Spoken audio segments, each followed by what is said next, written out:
So students, as we have started with the structure of DNA, the topic in the molecular basis of inheritance, in which I have told you about the basic structure and Watson and Crick model that was given by Watson and Crick. So these are the salient features of the DNA which are given by Watson and Crick. Means these are the salient features of Watson and Crick model of DNA.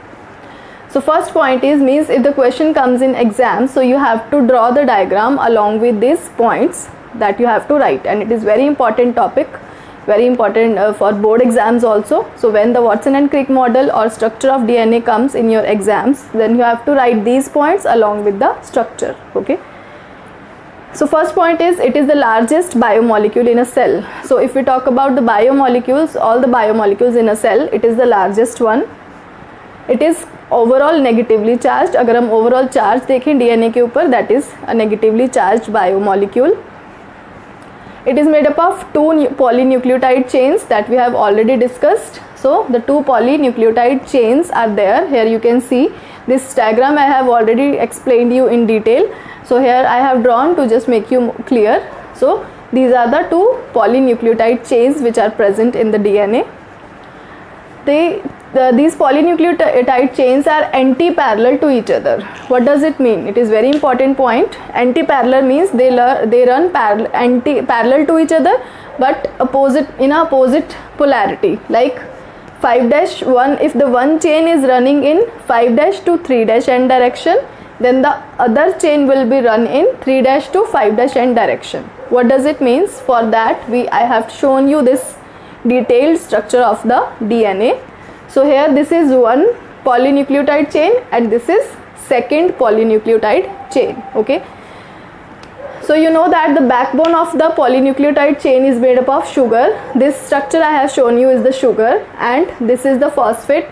This is the phosphate group, and this is the nitrogenous base. So nitrogenous base I have shown you here with the N. Okay. So this one complete structure will form one nucleotide. Okay, nucleotide के बारे में हम पहले पढ़ चुके हैं. So these nucleotides they join with each other to form the complete polynucleotide chain. In one nucleotide, this sugar molecule, if you will see, it is first carbon, this is second carbon, this is third, this is fourth, and this is fifth. Okay, so its carbon are given the term 1-, 2-, 3-, 4-, 5-. Okay, सो इसके जो carbon है उनको हम 1, 2, 3, 4 से नहीं represent करते, 1-, 2-, 3-, इस तरह से. So this is 1-, this is 2-, this is 3-, this is 4-, and the last one is 5-. So you know that at the first position of the sugar the nitrogenous base is present, and at the fifth position phosphate group is present, and at the third position OH functional group is present. It is also actually included in this part. ठीक है, तो first के ऊपर nitrogenous base होता है, third के ऊपर OH group होता है, और फिफ्थ के ऊपर फॉस्फेट ग्रुप होता है. ठीक है. So at the third position the oxygen of the first one nucleotide, it will form bond with the phosphate of second nucleotide. The oxygen of first nucleotide will form the bond with the second nucleotide, and this bond, you know that we have already discussed, is called glycosidic bond. इस bond को हम क्या बोलते हैं? Sorry, not glycosidic. This is phosphodiester bond. Okay, so this bond is called phosphodiester bond, and you know that the carbon at 3- position, which is has OH, which is having OH group, will form bond with the phosphate group of the next sugar or nucleotide, and at this point you can see the phosphate group is free. जो polynucleotide chain होगी, जो इसके यहाँ पे nucleotide होगा, उसका जो phosphate group है 5- पोजीशन पे, वो फ्री होगा, क्योंकि कहीं पे तो उसको चेन को एंड करना पड़ेगा ना. So this carbon or this position at which the phosphate group is free without forming any phosphodiester bond with the next nucleotide, this end is called 5- end of DNA. Clear? This is called 5- end of DNA. Now this is first nucleotide, it will form bond with the second nucleotide. Okay, So they are connected with each other with the phosphodiester bond. Now this is second nucleotide, same वही चल रहा है, ये 5' position है, ये 3' है. अब ये लास्ट न्यूक्लियोटाइड है. अब मैंने आपको एक पॉलीन्यूक्लियोटाइड चेन शो किया है जिसमें 3 न्यूक्लियोटाइड्स हैं. It's just an imagination. First nucleotide is free at 5' end with the phosphate group and last nucleotide is free at 3' end with the OH group. क्योंकि दूसरी साइड पे, अगर इस साइड पे 5' पोजीशन के ऊपर फॉस्फेट ग्रुप है जिसने किसी के साथ बॉन्डिंग नहीं की है, तो इसकी अपोजिट साइड पे जो न्यूक्लियोटाइड होगा वो उसके 3' पोजीशन पे जो OH ग्रुप होगा it will be free. So this end will be called as 3' end of the DNA of the polynucleotide chain. Is it clear? This is one chain. So this is the 5' end because phosphate group is free here, and the opposite will be always 3' end where OH group will be free here. तो ये हो गया एक polynucleotide chain की बात, 5' and 3' end. Okay. Now let's come to the next polynucleotide chain. This is the second polynucleotide chain and they run anti-parallel to each other. That's why the position of this sugar molecule, pentose sugar, will be in the opposite direction. So here I have shown here oxygen upward, but here I have shown oxygen downward because they are in the opposite direction. Okay, they are inverted, they are present in the inverted form. So here you can see 5' position, they have phosphate group. This is the nitrogenous base, they have hydrogen bonding by which they are attached with each other. ये हम पहले सब discuss कर चुके हैं. This is the 3' end at which the OH group is free. अब यहाँ पे आपने देखा इस साइड पे कौन सा था 5', तो इसकी जो अपोजिट पॉलीन्यूक्लियोटाइड चेन होगी वहाँ पे हमेशा कौन सा एंड फ्री होगा, 3' and. This is also called anti parallelity. फिर वही 5' के ऊपर फॉस्फेट ग्रुप है. Phosphate group will form the phosphodiester bond with the next nucleotide, then third nucleotide and then final last nucleotide. इसके 3' के ऊपर OH है और 5' के ऊपर क्या है, फॉस्फेट ग्रुप फ्री. क्योंकि यहाँ पे क्या था 3' एंड, तो इसका अपोजिट कौन सा होगा, 5' and. Clear? So if this and is 5', this end will B 3' और इस पॉलीन्यूक्लियोटाइड का जो अपोजिट एंड होगा that is 3' and opposite will be 5'. Clear? So this is called anti-parallelity nature of the two polynucleotide chains of DNA, that is they run in the opposite direction, 5' to 3', 3' to 5'. Clear? Next is the backbone of each polynucleotide chain is made up of sugar phosphate group that we have already discussed. जो इसकी backbone है वो किससे बनी हुई होती है, sugar phosphate group से.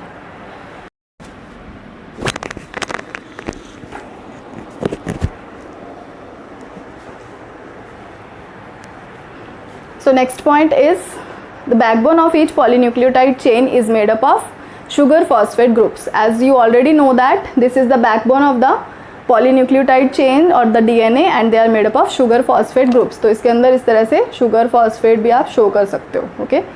Next is complementary base pairing. It is very important point that the base pairing is always, base pairing means these nitrogenous bases are called, they are pair up with each other with hydrogen bonds, that is why they are called base pairs and they show complementary base pairing. One point is that in the space accommodated between the two polynucleotide chain, so exactly one purine and one pyrimidine will fit in that space.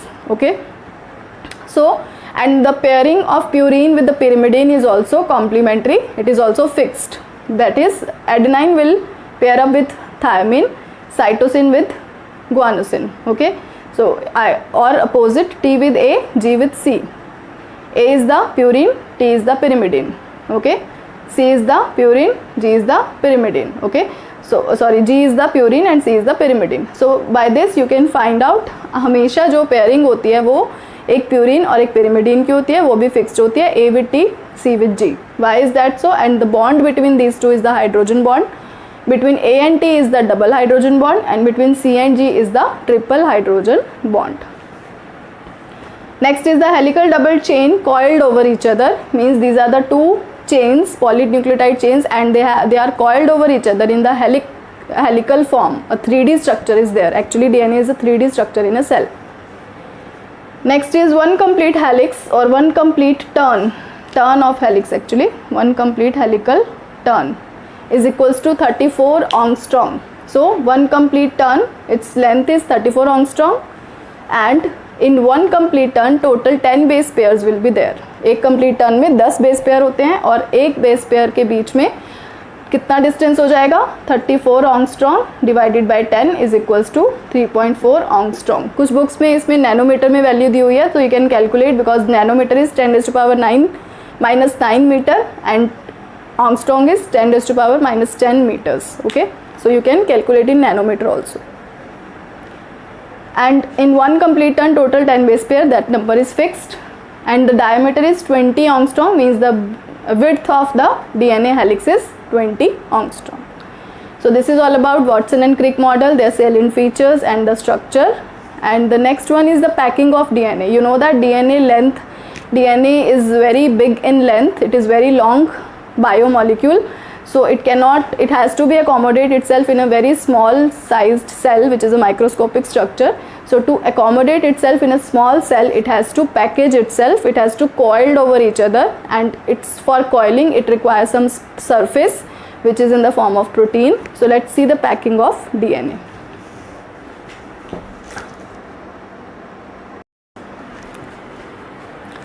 So let's see the coiling or packing of DNA helix. As I told you, the length of DNA is so big that it cannot be accommodated inside the cell. So if we have a big thread and we have to accommodate that thread into a single small spherical structure, what we have to do, we have to just coil that thread and just have it to fit it inside the circular structure. Similar is with the DNA. तो DNA जो है वो एक बहुत long thread like structure है और उसको cell के अंदर अकोमोडेट होने के लिए, न्यूक्लियस के अंदर अकोमोडेट होने के लिए कॉइलिंग करनी पड़ती है. ठीक है, तो अगर उसको कॉइलिंग करनी है तो उसको कुछ सरफेस भी चाहिए जिसके ऊपर वो कॉइल हो सके, तो उसके लिए उसके पास प्रोटीन्स होते हैं. Okay, so let's see the coiling of this DNA. First I have shown here is the DNA helix, normal structure that we have studied the Watson and Crick model. When it start coiling, जैसे आपने telephone code देखा है, telephone की जो wire होती है वो इस तरह से अगर हम उसको स्ट्रेच करते हैं वो बहुत बड़ी होती है, या स्प्रिंग होता है उसको स्ट्रेच करते हैं तो वो बहुत बड़ा होता है, लेकिन जब हम उसको कॉइल कर देते हैं तो उसका साइज़ छोटा हो जाता है. ठीक है, so here you can see the DNA had started coiling. Okay, तो DNA की जो हेलिक्स है उसने कॉइल करना शुरू कर दिया है. ठीक है, इस तरह से कॉइल होके when it started coiling then it will attach itself with the proteins which are called histone proteins. तो जो DNA, जो एक्चुअल में जो DNA है, क्रोमोसोम्स हैं, वो DNA की कॉइलिंग से बनते हैं और इनके अंदर DNA हेलिक्स के साथ क्या होते हैं, साथ में हिस्टोन प्रोटीन्स. ठीक है, ये हिस्टोन प्रोटीन्स 5 टाइप्स के होते हैं, H2A, H2B, H3, H4, H1. H1, H2A, H2B, H3 and H4 5 types के होते हैं. और जब DNA हेलिक्स ये जो 5 टाइप्स के हिस्टोन प्रोटीन्स के एक सर्कुलर स्ट्रक्चर के अराउंड कॉइल हो जाता है, उस स्ट्रक्चर को हम क्या बोलते हैं, न्यूक्लियोसोम. क्या बोलते हैं, nucleosome. Nucleosome has the core of histone proteins, जिसके अंदर 8 हिस्टोन प्रोटीन्स होंगे, ये वाले, इनके सभी 2-2 मॉलिक्यूल्स होंगे, टोटल कितने हो गए, 8. और एक जो एक्स्ट्रा H1 प्रोटीन है वो कोर के बाहर रहेगा. यहाँ पे मैंने डार्क कलर का शो किया, that is H1 protein which is outside the core, and this is the core of the 8 histone proteins over which the DNA will coil itself. तो इस पूरे स्ट्रक्चर को हम क्या बोलेंगे, न्यूक्लियोसोम. ठीक है, core of histone over which the DNA helix will pass. Core has 8 histone proteins, H2A, H2B, H3 and H4. H1 is present outside. ठीक है, तो DNA हेलिक्स की कॉइलिंग के बाद जब वो हिस्टोन के साथ अटैच हो जाते हैं तो नेक्स्ट स्टेज क्या आ जाती है, nucleosome. Now this further coiling will takes place around the nucleosomes and they further started again coiling. तो जो न्यूक्लियोसोम्स का कॉइल होता है उसको हम क्या बोलते हैं, सोलिनॉइड. ठीक है, तो जब DNA हेलिक्स ने कॉइल किया, न्यूक्लियोसोम फॉर्म हो गया. न्यूक्लियोसोम ने जब कॉइलिंग किया तो यहाँ पे सोलिनॉइड फॉर्म हो गया. अब ये फिर से सोलिनॉइड जो है और ज़्यादा कॉइलिंग करेगा और इस तरह से thick thread like structure form हो जाएगा, जिसको हम क्या बोलते हैं, क्रोमैटिन. ठीक है, जिसको हम क्या बोलते हैं, क्रोमैटिन, जो कि हमें सेल में दिखाई देता है जनरली जब सेल डिवाइड नहीं कर रहा होता, क्योंकि सेल जो है वो हमें क्रोमोसोम्स तभी दिखाई देते हैं जब सेल डिवाइड करता है, क्योंकि कंप्लीट कॉइलिंग तभी होती है. तो ये है chromatin. This chromatin thread like structures, they will further undergo coiling, and ultimately this shape will be formed, which is the actual shape of a chromosome. जो हम क्रोमोसोम दिखाते हैं उसके अंदर एक्चुअल में क्या है, डीएनए है जो कि हिस्टोन प्रोटीन के अराउंड कॉइल हो गया है और न्यूक्लियोसोम उसने फॉर्म कर लिया है, और ये न्यूक्लियोसोम फिर फर्दर कॉइलिंग करके इस तरह का स्ट्रक्चर बना देते हैं, which is called as chromosome. So this is the packing और कॉइलिंग ऑफ डीएनए. तो जितना भी एक ऑर्गेनिज्म का एक सेल के अंदर डीएनए होता है वो सारा का सारा कॉइल होके क्रोमोसोम में फॉर्म हो जाता है, और क्रोमोसोम्स को ईजिली एकोमोडेट करना ईजी हो जाता है सेल के लिए, क्योंकि ये स्मॉल साइज़ के होते हैं as compare to DNA. DNA बहुत लॉन्ग होता है, तो that is why it is in the form of chromosomes in the cells. And this number of chromosomes, their structure, their gene, the location of gene, the number of genes, that is fixed in a specific organism. Okay, so this is all about packing. I will show you one video of this packing or coiling of DNA, then you will be more clear.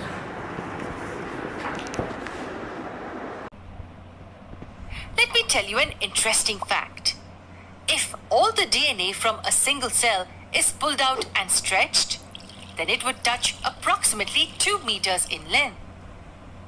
Yes, it's that long. But if the DNA stretch is so long, then how does it fit into such a tiny nucleus? We know that a cell is extremely tiny, and the nucleus occupies a very small portion of the tiny cell. So how does such a long stretch of DNA fit into such a tiny space? The answer is quite simple. How do we fit a long telephone wire in a small space? That's right, using the process of coiling. Similarly, coiling the DNA helps reduce its volume and fits it into the tiny nucleus. But what does it coil around? Is there any support for the structure? Or does the long stretch coil around itself? Well, there are highly specialized proteins that help us in this. These are called the histone proteins. A total of 5 histone proteins help in the wrapping of the DNA molecule. Histone proteins, namely H1, H2A, H2B, H3 and H4, serve this purpose. Among these, the H2A, H2B, H3 and H4 come in doubles to form a ball-like structure which looks somewhat like this. The stretch of DNA then easily wraps around this octamer formed. And what function does the H1 serve?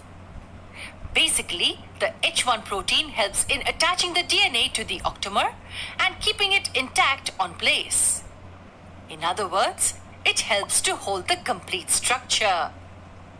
This unit of the DNA string wrapped on the histone core is called nucleosome.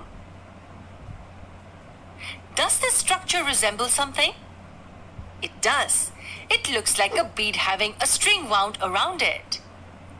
That is the reason why the nucleosomes are referred to as the beads on a string structures. Any idea what kind of a structure is obtained from this? This kind of coiling forms the basic unit for the formation of the chromatin structure. Yes, we know that chromatin and thus the chromosomes are made up of DNA. So it is this pattern of arrangement of the DNA that forms coils and helps in the formation of the chromatin structure.